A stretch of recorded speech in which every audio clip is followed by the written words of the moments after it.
किरण Singh, lecturer statistics, DIET Mathura से। आज का हमारा टॉपिक है दो अज्ञात राशि वाले रेखीय समीकरण, युगपत समीकरण, जो कि डीएलएड फोर्थ सेमेस्टर के मैथ सब्जेक्ट का यूनिट 14 है। सबसे पहले हम बात करेंगे युगपत समीकरण यानी साइमल्टेनियस इक्वेशन होता क्या है। तो सेकेंड सेमेस्टर में आप एक चर वाले रेखीय समीकरणों को बनाना, हल करना और उनकी सत्यता की जांच कैसे करेंगे ये आप सीख चुके हैं।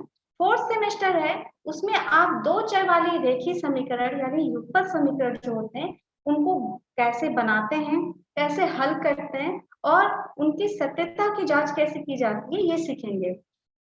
युगपत समीकरण यानी कि साइमल्टेनियस इक्वेशन मैथ्स में जब एक से अधिक वेरिएबल से युक्त जो कई सारे इक्वेशन का ग्रुप होता है उसको हम लोग बोलते हैं युगपत समीकरण। स्क्रीन पे आप देख रहे होंगे इक्वेशन है ax plus B Y plus C equal to 0 व a dash x plus b dash y plus c dash equal to 0। ये आपका एक युगपत समीकरण है जहां a b c या a dash b dash c dash real numbers है और x और y जो है वो चर है यानी वेरिएबल्स है। युगपत समीकरण को हल करने के लिए हम क्या करते हैं कि जो सबसे पहले दोनों जो अज्ञात राशि होती है यानी कि जो चर होते हैं, जो वेरिएबल है, जो x y z या फिर a b c d p q r किसी के भी फॉर्म में हो सकता है, उसकी वैल्यू हमको निकालनी होती है।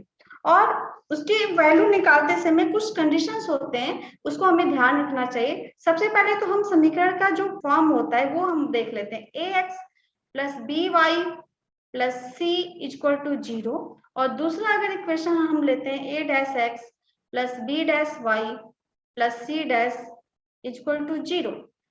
जब इस तरह के दो इक्वेशन हो और उसमें यदि a upon a dash is not equal to b upon b dash हो तो इस तरह के युगपत समीकरणों का एक अद्वितीय यानी यूनिक सॉल्यूशन होता है। सेकेंड कंडीशन जो है वो है कि यदि a upon a dash is equal to b upon b dash is equal to c upon c dash हो तो इस तरह के जो युगपत समीकरण होते हैं उनके अनंत यानी इनफाइनाइट सॉल्यूशन होते हैं। थर्ड कंडीशन बनती है कि यदि a upon a dash is equal to b upon b dash is not equal to c upon c dash हो तो इस तरह के युगपत समीकरण का कोई भी सॉल्यूशन नहीं होता यानी कोई हल नहीं होगा। तो ये तीनों कंडीशंस आपको याद होनी चाहिए क्योंकि कई बार क्वेश्चंस में पूछता है कि दो इक्वेशन दे दिए हों और ये पूछ सकता है कि इसके कितने हल होंगे या अद्वितीय हल होगा या फिर अनंत हल होंगे या कोई हल होगा या नहीं होगा, ये आपको उसमें पूछ सकता है कि इसको पता करिए या ज्ञात करिए। सबसे पहले जो भी इक्वेशन दिया है उसको ये जो हमारे इक्वेशन का फॉर्म है इसी में रखेंगे यानी ax plus B Y plus C equal to 0 होना चाहिए और दूसरा जो इक्वेशन है वो भी इसी फॉर्म में होना चाहिए a dash x plus b dash y plus c dash equal to 0 जहाँ a और a dash b dash c dash ये रियल नंबर्स होंगे और x y की जगह आपका कोई भी अज्ञात राशि हो सकती है y z या p q कुछ भी। इसके बाद हम देखते हैं कि युगपत समीकरण जो होता है उसको हल करने की कौन कौन सी विधियां हैं। तो जो सबसे फर्स्ट मेथड है उसको बोलते हैं प्रतिस्थापन विधि यानी सब्स्टिट्यूशन मेथड और सेकेंड जो है वो है विलोपन विधि यानी कि इलिमिनेशन मेथड। प्रतिस्थापन विधि को लेकर हम आगे बढ़े तो इसमें क्या करते हैं कि किसी भी एक समीकरण से एक चर का जो मान होता है, जो एक वेरिएबल दिया हुआ उसका मान दूसरे चर के पदों में ज्ञात कर लेते हैं और फिर उस मान को दूसरे इक्वेशन में हम सब्स्टिट्यूट करते हैं। उसके बाद क्या करते हैं कि जो थर्ड स्टेप होता है वो हमारा होता है कि केवल एक चर में नया समीकरण प्राप्त होगा और जिसे हल करके जो चर का मान होता है वो हम ज्ञात कर लेते हैं। इस प्रकार जो हमें चर का मान प्राप्त होता है उसको दिए हुए किसी भी इक्वेशन में अगर आप सब्स्टिट्यूट करते हैं तो हमें दूसरे जो चर यानी जो वेरिएबल होगा उसकी वैल्यू मिल जाएगी। इस पे हम एक क्वेश्चन सॉल्व करते हैं जिससे आपको ये सब्स्टिट्यूशन मेथड जो है वो आपको और अच्छे से क्लियर हो जाएगा। तो क्वेश्चन है कि निम्न समीकरण को प्रतिस्थापन विधि द्वारा हल करिए। दो इक्वेशन दिए हुए हैं, युगपत समीकरण है ये 2x plus 3y equal to 11 and second equation है 2x minus y equal to -1। हम सबसे पहले क्या करेंगे इसको हम नाम दे देते हैं यानी फर्स्ट इक्वेशन जो हमारा है 2x plus 3y equal to 11 ये हो गया हमारा इक्वेशन नंबर 1 और सेकेंड इक्वेशन जो है वो है 2x minus y equal to -1 ये है हमारा इक्वेशन नंबर 2। अब हम क्या करेंगे कि किसी ऐसे, क्योंकि सब्स्टिट्यूशन में हमने बताया कि किसी भी एक इक्वेशन से एक चर का मान दूसरे चर के मान के पदों में हम ज्ञात कर लेते हैं। तो हम क्या करेंगे, जो इक्वेशन नंबर 2 है उससे हम लेते हैं कि 2x minus Y equal to -1 है। तो इसमें हम देखेंगे y की वैल्यू निकाल लेते हैं। तो इसको हम लिख सकते हैं -y इक्वल टू -1। ये 2x इधर जाएगा तो साइन चेंज हो जाएगा, ये हो जाएगा -2x। और चूंकि दोनों लेफ्ट हैंड साइड और राइट हैंड साइड में माइनस है, तो dividing both hand side by minus, यानी हम दोनों साइड में अगर माइनस से डिवाइड कर दें तो हमें जो इक्वेशन मिलेगा वो हो जाएगा y equal to 1 plus 2x। ठीक है, ये जब हमको इसको इक्वेशन का नाम देते हैं 3। अब इस समीकरण जो इक्वेशन 3 है, इसमें से y का जो मान है वो हम किसी भी इक्वेशन 1 या 2 में रख देते हैं। तो हम समीकरण जो 3 है उसमें से y का मान इक्वेशन 1 में रखते हैं, तो हमें मिलेगा, इक्वेशन 1 है 2x plus 3y equal to 11। इसको जब हम आगे रखेंगे तो यहाँ हम देखते हैं कि 2x प्लस 3 और y की जगह हो जाएगा हमारा 2x प्लस 1 इक्वल टू 11। अब क्या करते हैं कि इसको आगे सॉल्व करेंगे तो ब्रैकेट ब्रेक करेंगे। 2x प्लस 3 का मल्टीप्लाई होगा 2x में, तो 3 इंटू 2x हो जाएगा 6x, और 3 का मल्टीप्लाई हम 1 में करेंगे तो हमें मिलेगा प्लस 3 इंटू 1 3 इक्वल टू 11। यहाँ से हम जब आगे सॉल्व करेंगे तो 2x और 6x ये आपस में ऐड हो जाएगा, तो ये हो जाएगा 8x। और यहाँ हम देखते हैं कि 11 और प्लस 3 को इक्वलिटी के दूसरे साइड ले जाते हैं तो ये हो जाएगा -3, यानी हो जाएगा 8x इक्वल टू 8। अब हम यहाँ क्या करेंगे, चूंकि 8 का मल्टीप्लाई है x में, तो जब ये इक्वल टू के दूसरे साइड जाएगा तो ये डिवीजन में चेंज हो जाता है। तो 8/8 और 8 से 8 कैंसिल हो गया, ये मिला हमें x इक्वल टू 1। तो x की वैल्यू 1 मिल गई। तो अब इस वैल्यू को हम किसी भी इक्वेशन में रख के y की वैल्यू निकाल लेंगे। तो x की वैल्यू हम सपोज करिए इक्वेशन 3 में रखते हैं। इक्वेशन 3 हमारा था y equal to 2x plus 1, ये इक्वेशन 3 है। तो इसमें हम x की वैल्यू जब रखेंगे तो y इक्वल टू हो जाएगा 2 और x की जगह 1 प्लस 1, ये हो जाएगा हमारा y इक्वल टू 2 इंटू 1 2 होगा प्लस 1 y इक्वल टू 3। अब हमें x की वैल्यू मिल गई, y की वैल्यू मिल गई। तो हल करने का मतलब है, किसी इक्वेशन को हल करने का मतलब ही होता है कि जो उसमें वेरिएबल्स हैं उनकी वैल्यू ज्ञात करना। तो x और y इसमें वेरिएबल्स थे, चर थे, तो x और y की वैल्यू हमने निकाल लिया, यानी इस समीकरण को हमने हल कर दिया। नेक्स्ट स्टेप जो आता है वो आता है सत्यापन। अगर क्वेश्चन में आपको कहता है कि इसका सत्यापन भी करिए, तब आप इस स्टेप तक आ सकते हैं। इसमें क्या करना होता है कि सत्यापन के लिए हम करेंगे,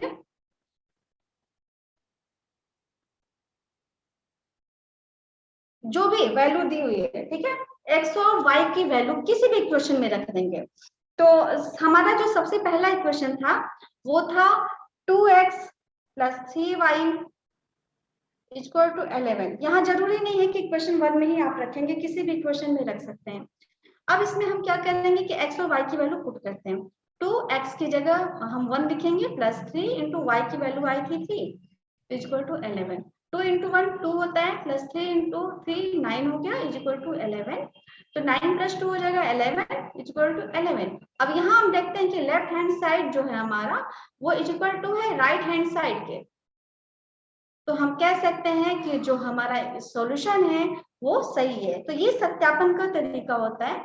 और कभी भी क्वेश्चन आपको पूछे कि इसको हल करिए, तो अगर आप यहाँ तक सॉल्व कर लेते हैं तो ये अपने आप में एक कंप्लीट सॉल्यूशन माना जाता है। और दूसरी चीज ये है कि आपका x और y की वैल्यू आपने सही निकाली है कि नहीं है, ये भी सत्यापन के माध्यम से पता चल जाता है।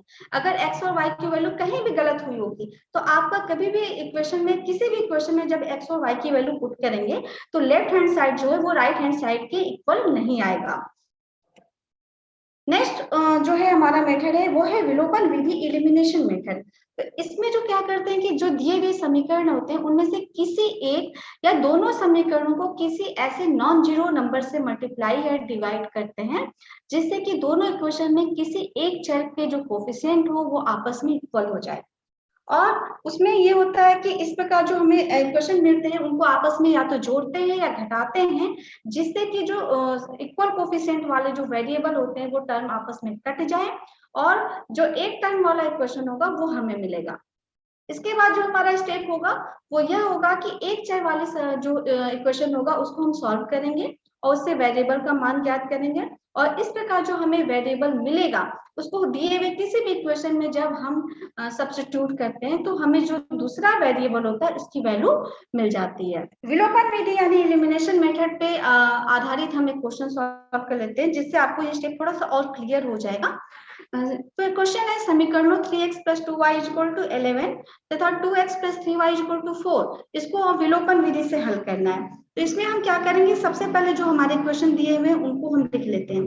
3x + 2y = 11, इसे इक्वेशन नंबर 1 नाम दे देते हैं। सेकेंड है 2x + 3y = 4, इसे इक्वेशन नंबर 2। अब हम देखेंगे दोनों इक्वेशन में कि क्या कोई ऐसा नंबर है जिसका आपस में या किसी भी इक्वेशन में मल्टीप्लाई करेंगे तो कोई एक टर्म या तो x वाला या y वाला आपस में कट जाए। तो हम यहाँ देखते हैं कि अगर हम इस इक्वेशन में 2 का मल्टीप्लाई करते हैं और यहाँ 3 का मल्टीप्लाई करते हैं, यानी इस नंबर का इसमें मल्टीप्लाई कर रहे हैं और इस नंबर का इसमें मल्टीप्लाई कर रहे हैं, तो दोनों जगह हमें 6 मिलेगा, यहाँ भी 6 मिलेगा। तो ये 6x और ये 6x ये आपस में जब माइनस करेंगे तो कैंसिल हो जाएगा, इसलिए हम इसमें इक्वेशन 1 में 2 का मल्टीप्लाई कर रहे हैं और इक्वेशन 2 में 3 का मल्टीप्लाई कर रहे हैं। अब हम क्या करेंगे कि इक्वेशन 1 में 2 का मल्टीप्लाई करने पे देखते हैं कि हमें मिलेगा 2 3 जा 6x + 2 2 जा 4y = 11 में 2 का मल्टीप्लाई करेंगे तो 22 मिला। ये इक्वेशन नंबर 3। अब नेक्स्ट जो हमारा है वो है क्वेश्चन नंबर 3, इक्वेशन नंबर 2। इसमें जब हम 3 का मल्टीप्लाई करेंगे तो ये हमें मिलेगा 3 2 जा 6x + 3 3 जा 9 y = 3 4 जा 12। ये हो गया ना इक्वेशन नंबर 4। ओके, अब हम यहाँ क्या करेंगे कि 6x इसको हम माइनस करेंगे, इक्वेशन 3 - 4 करेंगे। तो जब हम इक्वेशन 3 - 4 करेंगे तो जो नीचे का जो साइन हो, चूंकि इक्वेशन 4 को हमें माइनस करना है तो जो नीचे के साइन है वो आपस में चेंज हो जाएंगे, यानी यहाँ माइनस हो जाएगा, यहाँ माइनस हो जाएगा और यहाँ माइनस हो जाएगा। ठीक है, अब हम 6x से -6x कैंसिल हो गया, यहाँ बचा 4 + 4y - 9y। तो जो जब साइन अपोजिट होते हैं तो बड़े वाले नंबर में से छोटे वाले नंबर को माइनस कर देते हैं और साइन हमेशा बड़े वाले नंबर का लिखते हैं। तो यहाँ हो जाएगा -5y = 22 - 12, यानी कि ये हमें मिलेगा 10। ठीक है, तो y = हो जाएगा 10/-5 और ये कैंसिल हो गया, 5 1 जा 5 5 2 जा 10, यानी कि y = -2। अब हमें y की वैल्यू मिल गई। जब y की वैल्यू मिल गई तो y का वैल्यू को किसी भी इक्वेशन में हम रख देते हैं। ठीक है, तो हम y की वैल्यू को इक्वेशन नंबर 1 में रखते हैं। इक्वेशन 1 है हमारा 3x + 2y = 11, 3x + 2y = 11, ये इक्वेशन नंबर 1 है। इसमें जब हम रखेंगे y की वैल्यू तो हमें 3x हो गया +2 × y की जगह हम -2 रखेंगे, तो ये -2 जब हमने रखा तो = 11 मिला।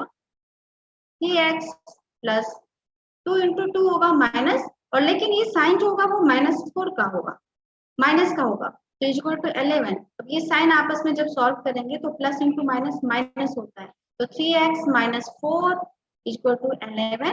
This implies 3x = 11 + 4. This implies 3x = 15, और जब x की वैल्यू निकालेंगे तो ये हमारा हो जाएगा 15/3। 3 1 जा 3 3 5 जा 15, x की वैल्यू हमें मिली 5। तो हमने यहाँ x की वैल्यू 5 निकाल ली और y की जो वैल्यू है वो है -2, यानी कि क्वेश्चन हमारा सॉल्व हो गया। अब नेक्स्ट जो स्टेप है वो है सत्यापन का। तो सत्यापन के लिए हम क्या करेंगे कि किसी भी x और y का मान किसी भी इक्वेशन में रखते हैं। तो हमारा इक्वेशन नंबर 2 लेते हैं। इक्वेशन 2 है हमारा 2x + 3y = 4। किसी भी इक्वेशन में आप रख लीजिए, ये सत्यापन है। तो अब यहाँ x की वैल्यू हमारी 5 आई थी, तो 2 × 5 + 3 × y की जगह हम रखेंगे -2, क्योंकि y की वैल्यू -2 = 4। 2 5 जा 10 और प्लस से का -2 में जब मल्टीप्लाई होगा तो ये हो जाएगा -6 इक्वल टू 4। तो 10 में से 6 गया आपका, 4 बचा, 4 इक्वल टू 4। यहाँ हम देख रहे हैं कि जो लेफ्ट हैंड साइड है वो इक्वल टू है राइट हैंड साइड पे। तो हम कह सकते हैं कि हमारा जो इक्वेशन है वो एक्स और वाई की वैल्यू हमने निकाली है, वो सही निकाली है। और ये हमारा इस तरह का इस क्वेश्चन का सत्यापन हो गया। जो नेक्स्ट है क्वेश्चन है कि एक संख्या के 4 गुना दूसरी संख्या के 7 गुने से 2 अधिक है। पहली संख्या के 3 गुने का 2 गुने तथा दूसरी संख्या के 3 गुने का योगफल 92 है, संख्याएं ज्ञात करनी है। तो इस तरह के क्वेश्चंस में हम क्या करते हैं कि सबसे पहले चूंकि दोनों संख्याएं अलग अलग हैं तो हम मान लेते हैं। ठीक है, मान लीजिए कि हमने पहली संख्या है x,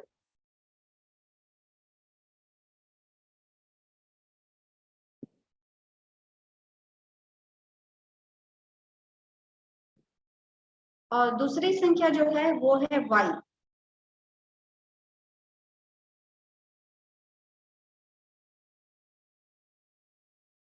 ठीक है, तो जो फर्स्ट कंडीशन दी है वो ये कह रही है कि एक संख्या का 4 गुना, तो मान लेते हैं पहले का 4 गुना यानी 4x, दूसरी संख्या के 7 गुने से यानी कि 7y से 2 अधिक है। 2 अधिक है तो चूंकि हमें एक इक्वेशन बनाना है, तो इक्वेशन में क्या होता है, इज इक्वल टू का साइन होता ही होता है। तो इज इक्वल टू का साइन जब लगाएंगे तो इसको हमें इक्वेशन को बैलेंस करना पड़ेगा। 4x जो है वो 7y से 2 अधिक है। बैलेंस करने के लिए अगर हम 7y में 2 ऐड कर दें तो ये इक्वेशन बैलेंस हो गया। तो इस तरह हमें जो इक्वेशन मिला वो है, इसको हम कर सकते हैं 4x - 7y इक्वल टू 2। ये इक्वेशन नंबर 1 हो गया। सेकेंड जो कंडीशन है वो ये कहती है कि पहले संख्या के 2 गुने यानी कि 2x तथा दूसरी संख्या के 3 गुने यानी कि 3y, ओके, का योगफल 92 है। यानी जब आप इन दोनों को जोड़ेंगे तो आपको मिलेगा 92। संख्याएं ज्ञात करनी है। तो ये हमारा इक्वेशन हो गया 2। अब इक्वेशन 1 और इक्वेशन 2 मिल गया। अब इसमें हम क्या करेंगे कि अगर हम इक्वेशन 2 में जो है, हम इक्वेशन जो 2 है इसको अगर हम सॉल्व करें तो हम देखते हैं कि इक्वेशन 2 में अगर हम 2 का मल्टीप्लाई करें, ठीक है, अगर इसमें इक्वेशन 2 में 2 का मल्टीप्लाई कर दें तो हम देखेंगे कि ये हमारा जो x वाला टर्म है वो 4x हो जाएगा, और इक्वेशन 1 में भी पहले से 4x है। तो जब इसको माइनस करेंगे तो हमें ये x वाला जो टर्म है वो कैंसिल हो जाएगा। तो इसके लिए हम करते हैं कि सबसे पहले जो हमारा इक्वेशन 1 था उसको तो सेम वैसे लिख देंगे, 4x - 7y इक्वल टू 2। ये इक्वेशन 1 था। और इक्वेशन 2 में जब 2 का मल्टीप्लाई किए हैं तो हमें मिला जो नया इक्वेशन है वो मिला है 4x + 6y इक्वल टू 184। यह है इक्वेशन नंबर 3। अब हम क्या करेंगे कि इक्वेशन 1 -3 करेंगे, यानी इक्वेशन 1 में से इक्वेशन 3 को माइनस कर देते हैं। जब माइनस करेंगे तो नीचे का जो साइन है वो चेंज होता है। यहाँ कोई साइन नहीं, इसका मतलब ये प्लस है, तो प्लस जो साइन है वो माइनस में चेंज हो जाएगा। यहाँ भी प्लस साइन जो है वो माइनस में चेंज हो जाता है, और ये साइन भी माइनस में चेंज हो जाएगा। अब ये +4x और नीचे -4x, ये दोनों आपस में कैंसिल हो जाएंगे। -7y - 6y, जब साइन सेम होता है तो दोनों नंबर्स ऐड हो जाते हैं और साइन वही लिखते हैं। तो ये हो जाएगा -13y इक्वल टू +2, और -184 को जब सॉल्व करेंगे तो हमें मिलेगा -182। अब यहाँ से दोनों साइड हम y माइनस से डिवाइड कर देते हैं दोनों साइड, तो ये हो जाएगा हमारा 13y equal to 182। This implies y equal to हो जाएगा 182/3, और ये 182/3 को जब इसको हम सॉल्व करेंगे तो हमें मिलेगा 14। तो इस तरह y की जब हमें वैल्यू मिल गई तो हम y की वैल्यू को इक्वेशन 1 में रखते हैं।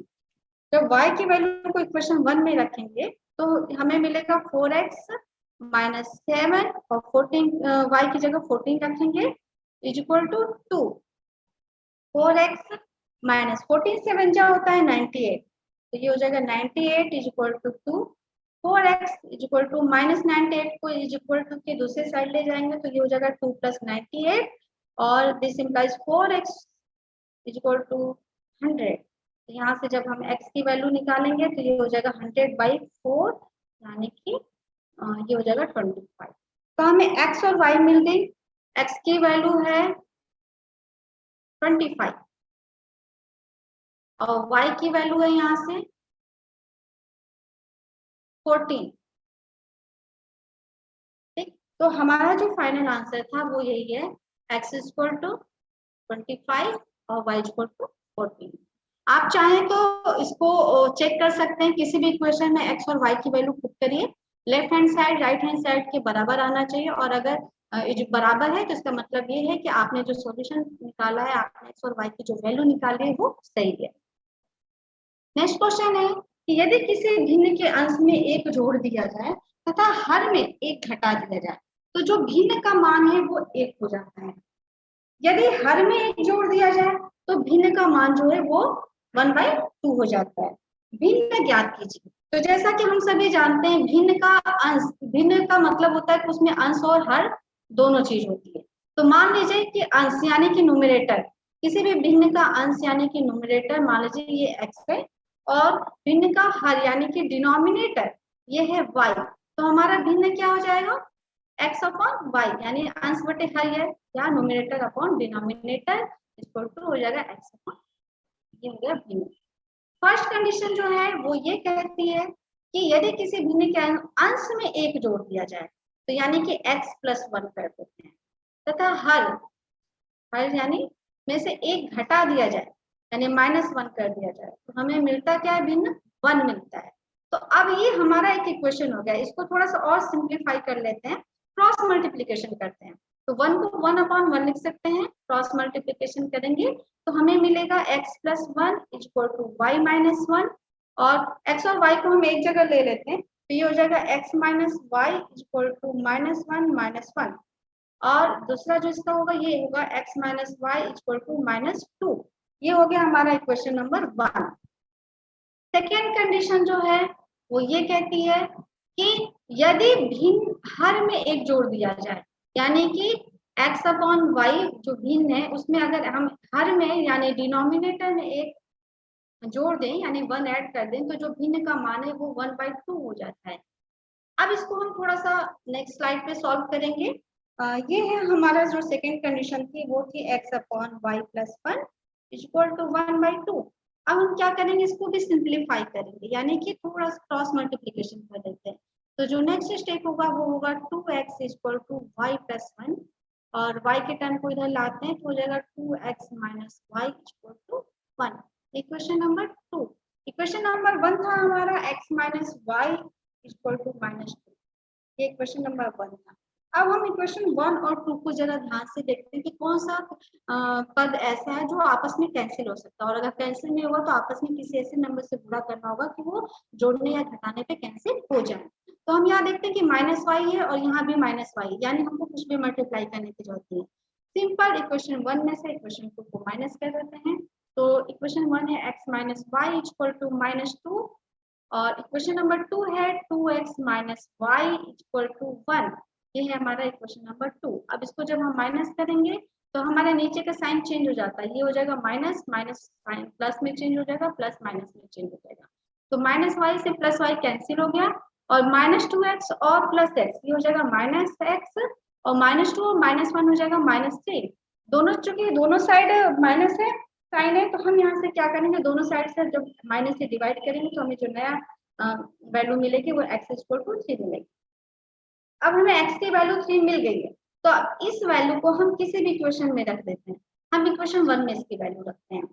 तो इक्वेशन 1 में जब रखेंगे तो x - y = -2 है। यहाँ x की जगह हम रखेंगे 3 - y = -2। तो यहाँ से हम -y की वैल्यू जब निकालेंगे तो -2 और ये +3 इधर जाएगा तो -3 हो जाएगा। तो ये हो जाएगा -y = -5 यानी कि this implies y = 5। Minus sign दोनों तरफ से कैंसिल हो गया। y की वैल्यू मिल गई, x की वैल्यू मिल गई। तो जो हमारा क्वेश्चन में ये पूछ रहा कि भिन्न ज्ञात कीजिए और भिन्न हमने माना था x/y। तो हमारा जो फाइनल आंसर होगा वो होगा 3/5। एक्स और वाई की जब हमने वैल्यू पुट कर दी तो हमें मिला 3/। नेक्स्ट क्वेश्चन है युगपत रैखिक समीकरण 2x + 5y = 17, 5x + 3y = 14 के कितने हल हैं। कितने हल है के लिए हम सबसे पहले क्या करेंगे कि जो भी क्वेश्चन दिया रहता है उसको हम ax + by + c = 0 के फॉर्म में लिख लेते हैं। ठीक है, दूसरा जो इक्वेशन हमने स्टार्टिंग में आपको बताया था 3 कंडीशन, उनका यहाँ यूज करना है। a-x + b-y + c' = 0। हमारा जो इक्वेशन दिया हुआ है 2x + 5y = 17, इसको हम क्या करेंगे इसी फॉर्म में हम लिख लेंगे, यानी कि 2x + 5y, अब ये +17 इधर लाएंगे तो -17 = 0। नेक्स्ट इक्वेशन जो हमारा है वो भी इसके फॉर्म में लिख लेंगे, यानी = के दूसरे साइड राइट हैंड साइड में 0 होगा, बाकी वेरिएबल्स या कांस्टेंट जो है वो = की लेफ्ट हैंड साइड में होंगे। तो 5x + 3y - 14 = 0। अब हमने जो कंडीशन बताई थी वो बताया था कि कितने हल हैं ये पूछ रहा है, तो यहाँ पे हम निकाल लेते हैं a/a' निकाल लेते हैं। a/a' यानी कि इसमें a की जगह 2 है और यहाँ पे 5 है, तो ये हो गया 2/5। b/b' निकाल लेते हैं, तो b की जगह यहाँ 5 है और सेकेंड इक्वेशन में b की जगह 3 है, तो ये हो जाएगा 5/3। और अगर c' निकालेंगे तो यहाँ पे -17 है और दूसरे इक्वेशन में -14 है। प्लस साइन है, ये थोड़ा ध्यान रखने वाली बात है कि यहाँ प्लस है तो अगर ये साइन माइनस का तो हम माइनस साइन निकालेंगे यहाँ से, तो -17/-14, माइनस से माइनस साइन कैंसिल हो गया, ये हमें मिला 17/14।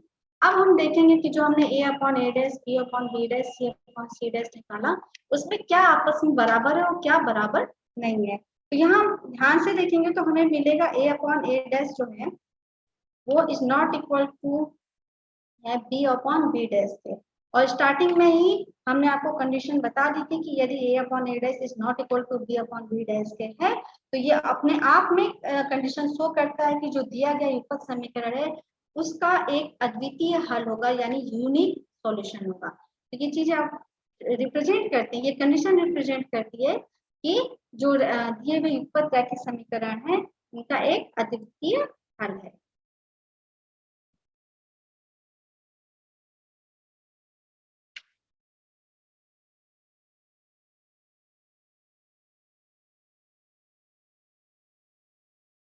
नेक्स्ट क्वेश्चन है सिद्ध कीजिए कि युगपत रैखिक समीकरण 3x + 4y = 2, 6x + 8y = 5 का कोई हल नहीं है। सिमिलरली हम इसको दोनों जो इक्वेशन दिए हैं उनको ax + by + c = 0 और जो दूसरा इक्वेशन है हमारा a' x + b' y + c' = 0 इसके फॉर्म में लिख लेते हैं। तो जो हम इस इक्वेशन को जब इस फॉर्म में लिखेंगे तो हमें मिलेगा 3x + 4y और ये हो जाएगा -2 = 0।